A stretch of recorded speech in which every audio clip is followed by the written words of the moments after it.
Guys કેમ છો મજામાં? તો ઉનાળો આવી રહ્યો છે અને તમે કાચા ઠંડુ ખાતા છો જેમ કે શરબત, ગુલ્ફી, ગોળા. અને ગોળા હારામાં હારા છે ને ગોંડલમાં મળે છે તમે જાજો, બહુ જ સારા મળે છે. ભાવનગરમાં પણ સારા મળે છે. અને ગાઈસ તમને લાગતું હશે હું એટલા દીથી વ્લોગ એટલે નહોતો બનાવતો કારણ કે મને મજા નહોતી, કારણ કે મને અછબડા નીકળ્યા એટલે હું વ્લોગ નહોતો બનાવતો એટલા દીથી. અને તમને લાગતું હશે હું ક્યાં છું, તો હું અત્યારે ઊભો છું મારા નાના અમથા બગીચામાં. એ બગીચો હું તમને દેખાડું. બગીચામાં કયા કયા વૃક્ષ છે ને તો તમને બગીચો દેખાડું.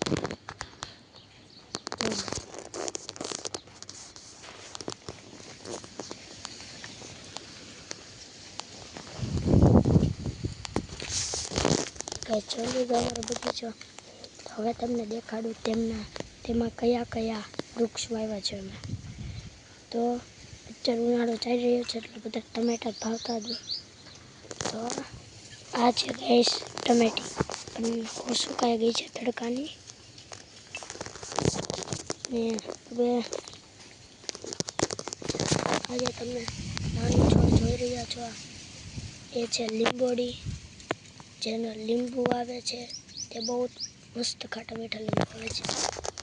અને આનું નામ તમે નીચે કોમેન્ટમાં કહેજો, આ શેનો વૃક્ષ છે. ઓકે, આ છે તુલસી, આ છે મીઠો લીમડો, સોરી કડવો લીમડો, આ છે મીઠો લીમડો. કે આ વૃક્ષનું નામ તમે મને કમેન્ટમાં કરજો. તો જોઈ શકો છો ગાઈસ, હું આ બેસી ગયો છું, બહુ જ મજા આવે છે, છાયો છે, ઠંડી આવે, ઠંડી મજા આવે છે.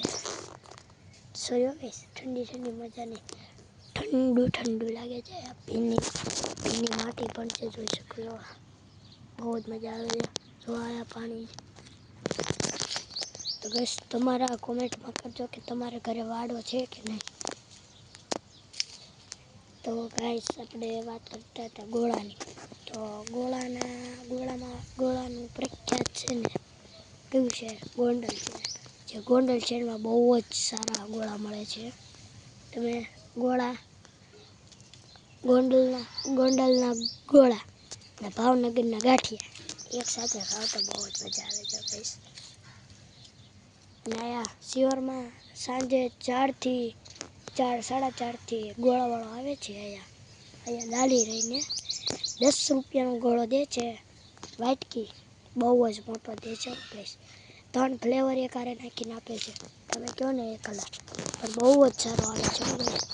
ખાજો એકવાર, ટ્રાય કરજો. 10 રૂપિયાનો ગોળો એકદમ આવે છે મસ્ત.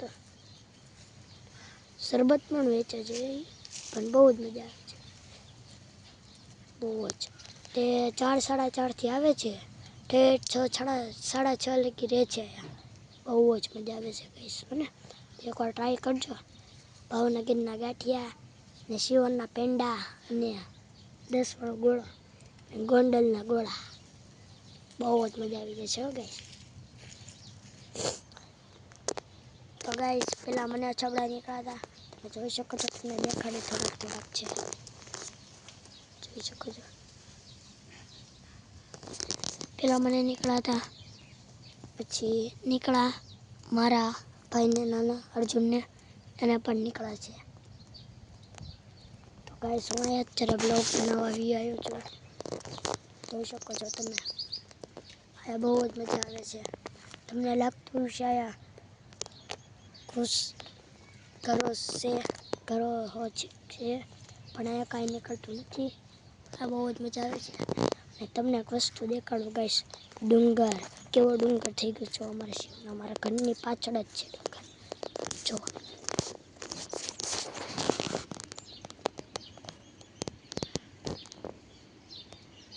જો ગાઈસ, આખો ડુંગર.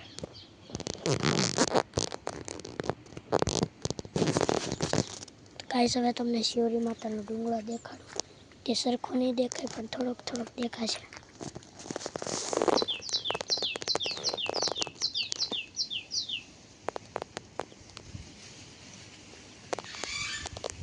જોઈ શકો છો ગાઈસ, સામે જે ડુંગરો દેખાય છે તે શિવરી માતાનો ડુંગરો છે.